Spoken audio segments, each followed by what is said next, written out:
Everyone, and welcome to the Real Positive Girl podcast with me, Sabrina. This is the show that is going to help you become your best self.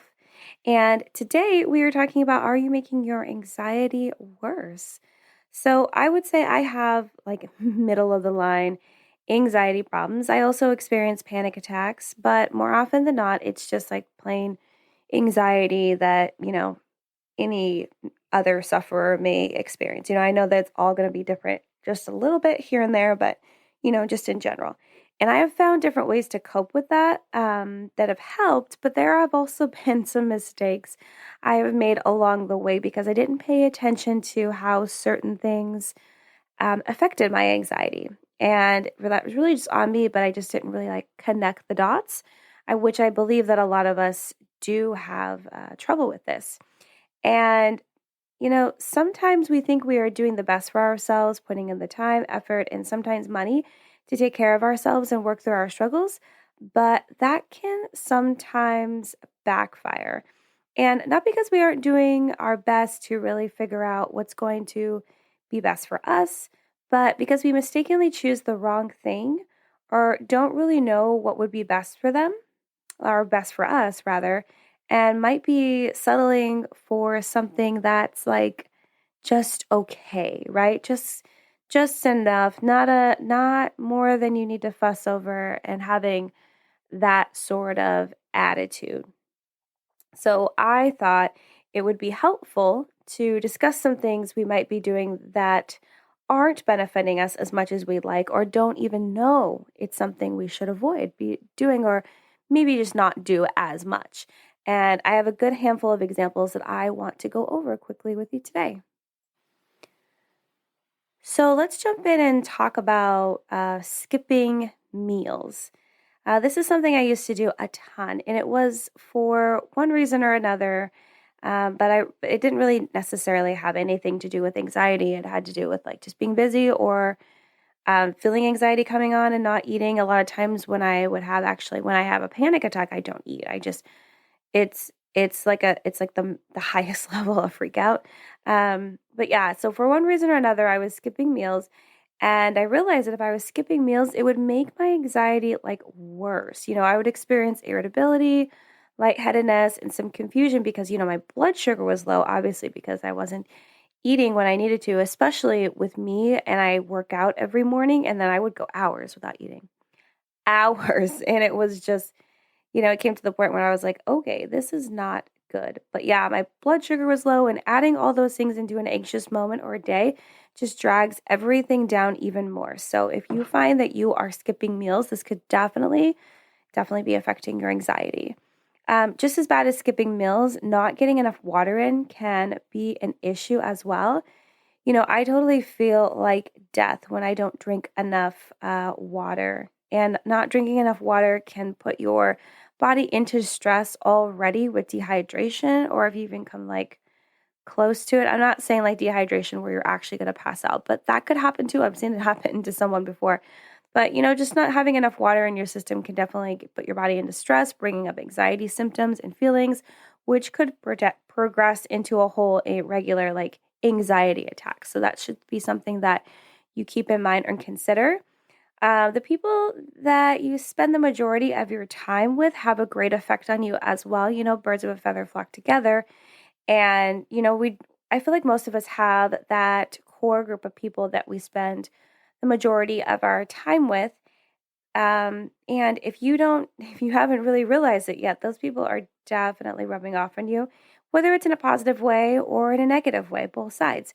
So if you are constantly being bombarded with negativity from your friends and family, it's not a surprise you are struggling with anxiety, because those negative thoughts drive your anxiety higher and higher, and worrying over what could or couldn't happen or what's going wrong in your life, it's all too much a lot of the time. So if you are spending a lot of time in those negative environments, yeah, your anxiety is going to get worse. You're not making it any better by any means. You might think that you're making it better because you're spending time with these people that are important to you, but really what's happening is you're making it worse because you're continuing to feed your mind and your brain with this negativity, with like looking at everything as a problem or an issue or something that needs to be worried about. So that should be something to consider if you do find trouble managing your anxiety, or you're just now realizing that the people that you spend a lot of time with might not be the people you want to be spending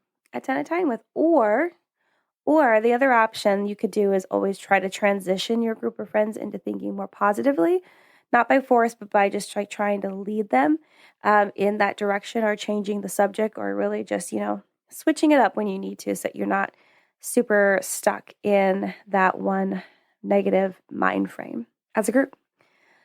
Something that you may not expect to be an issue with your anxiety is not having any goals. So if you are like fresh out of goals, if you lack life goals, you will have nothing to push yourself to work on or look forward to. And these things are also give you hope. Having something to look forward to and something to work towards and to continue on, that gives you hope, which is super helpful when managing anxiety, as it helps with pushing back the worry.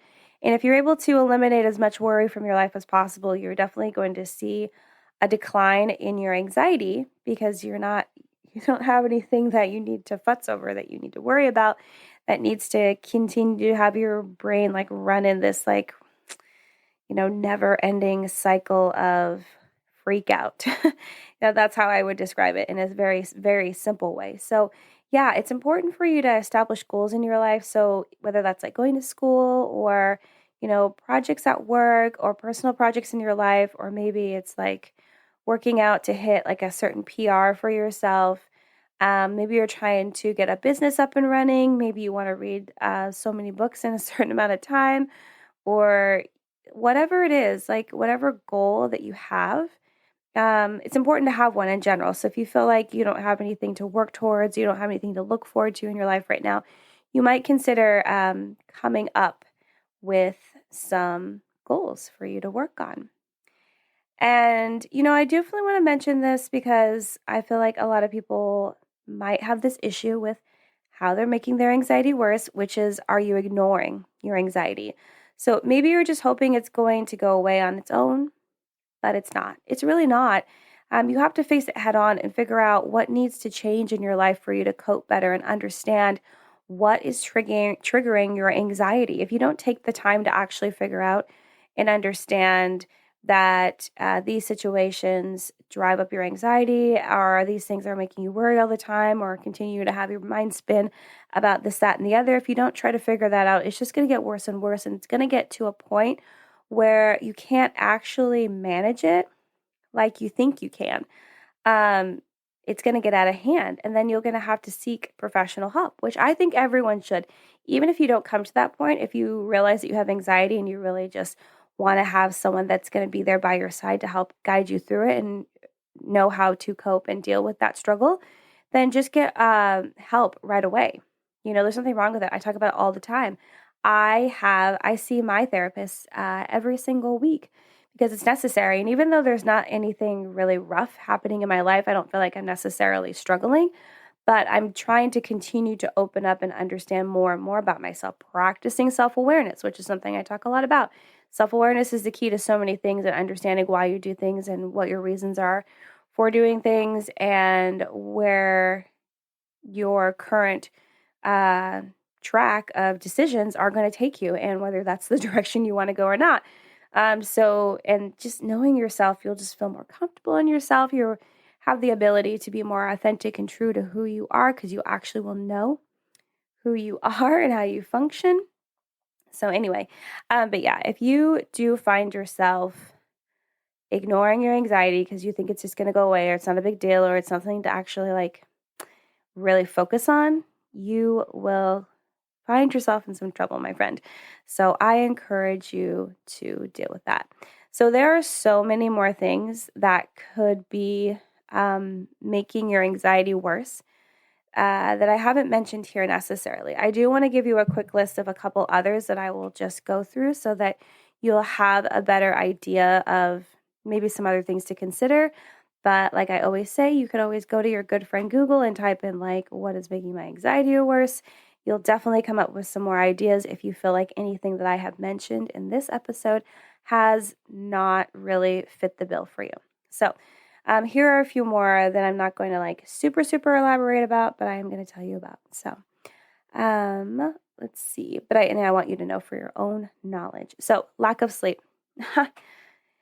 Lack of sleep definitely causes me anxiety, irritability, problems focusing, all the things. And I know that like last night, I went to bed at like 1:30, which is really super weird and out of character for me on like a work night. And I hadn't even taken a nap that day because sometimes I'll take a nap in the middle of the day and then I'll have trouble going back to sleep. But no, that hadn't even happened. I just stayed up late and it really kind of ruined the next day for me. So, well, not ruined it. I won't, that's super dramatic. It made it really tough for me to get through that day. And it also did raise my anxiety because I was continually worrying about things because I kind of felt like off the whole day. So if you were lacking sleep and you're doing that on the regular, it will increase your anxiety. I do know that this actually did happen to me when, like on a consistent basis, when I worked night shifts at the hospital, but also cleaned houses during the day and had to take to my daughter to school and from and still be a mom. It was so tough. I was running on probably like 5 hours of sleep, maybe 4 sometimes, every single day. And my anxiety was through the roof. I felt like I was having mini mental breakdowns on the regular. So, something to consider. Not exercising. So, if you find that you're not exercising, I think that everyone should find a way to make their body move. So, that doesn't necessarily mean you have to get on the treadmill or you have to weight lift, which are things that I really enjoy doing. You could do yoga or Pilates. You could even just go for a walk or maybe like to hike or maybe like to do sports like skiing and snowboarding. And I know you can't necessarily do those things right now, but maybe you like to do, I don't know, climbing class. That's a thing. Or you want to go on the stair stepper, or you just want to walk, or you want to um, do some aerobics and some step. That's actually back in these days. So if you're into like aerobics, like that could be your jam to do that at home or at the gym if you're able to go. So I believe that like not exercising can increase and make your anxiety worse because you're not able to move your body and get out some of that physical stress. And it also just gives you more time to really worry about if your body is healthy or not. And if you just move your body, then you don't have to really worry about that, right? Another one is drinking caffeine. This doesn't necessarily affect me, but I know that it does affect other people because it kind of gets you a little jittery and a little wired more than you would like. So you might consider your caffeine intake if you do find that your anxiety is kind of triggered by that. If you start being more conscious of if those are connected or not, that could help you understand if that is an issue for you or not. Another one is eating too much sugar. Again, this is not necessarily something that I can identify with, but I know that it's kind of similar as caffeine, where it just kind of gets you a little too jittery and jacked, and it's too much for your system to handle. And the last one that I want to mention, I put it at the end because I did consider talking about it as a point, but I feel like it's something that I talk about all the time, which is not a bad thing because it's really on brand for me. But I didn't want to belabor it, but I think I'm still going to. So the last one that could really be making your anxiety worse is comparing yourself to others. The constant comparison of you to someone on the internet, to someone in your family that's super successful, to a friend that's doing the thing that you would like to do, to people in your community that you see and that are like these shining stars that you wish that you could be like. By continuously doing this, you are causing yourself more stress and anxiety because you're worried about how you can be like them or how you can attain similar goals and dreams and be as successful, which if you really want to think about what success means, I would encourage you to listen to episode number 289, which I believe is the one right before this. And that can help you really think that through. But back to comparing yourself to others. If you spend all your time doing that, your life will seem so lackluster because you're comparing you, who's in a different season of life, who's going through different experiences, to someone that You don't know what they've gone through to get to where they are. You don't know what obstacles and stumbling blocks there were in their way. You don't know how hard it is. You don't know if they had nights where they cried and screamed and almost wanted to give up. You don't know any of those things. And that's important to note because a lot of times we see someone from the outside and don't and assume that it was easy to get to where they are, but it was actually it might have been like 20 times harder than it might even be for you to get to that same space. So it's just something to consider that comparing yourself to others will definitely drive your anxiety through the roof. And it's not going to get better until you learn to accept yourself and truly live in that authenticity of loving who you are and being vulnerable about what you're going through and what you're feeling and just being more true to you. So, well, that's all I have to say about this topic today. So thank you so much for listening to the Real Positive Girl podcast with me, Sabrina. I do want to remind you that if you're having a hard day, you're having a stressful day, and you just want to leave all of that crap behind, I encourage you to try the 5-minute reset, which is to take at least 5 minutes to reset, reboot, restart your day right then and there. It's kind of like drawing a line in the sand and deciding that everything that's happened before this moment you're just going to leave behind. You're not going to drag it into the rest of your day. You're not going to drag it into tomorrow. It's going to sit there. You're going to take all the information and knowledge you can to learn from those experiences, but you're going to move forward and move on. So with your 5-minute reset, you just take 5 minutes to be by yourself, and you could take a break from any issues or burdens that are dragging you down. Come up with any resolutions for problems and issues that you're currently dealing with. I always encourage everyone to come up with a list of at least 4 items that you are grateful for. It could be big, it could be small, it could be medium size. Maybe you're excited because you got new dishware in. Maybe you're excited because you got to spend some extra time with your dog or your cat or both. Maybe you are grateful because you were able to, get over some confrontation, have a confrontation with a friend and really talk it out and figure that out. Or maybe you're grateful that you are really excited because something super special happened or something came through for you, which has happened recently for a friend of mine that I'm super excited for her. She was able to sign with a publisher because she's writing a book, and I'm super stoked that she was able to do that. So you can be grateful for anything and everything. Sky's the limit. It's amazing.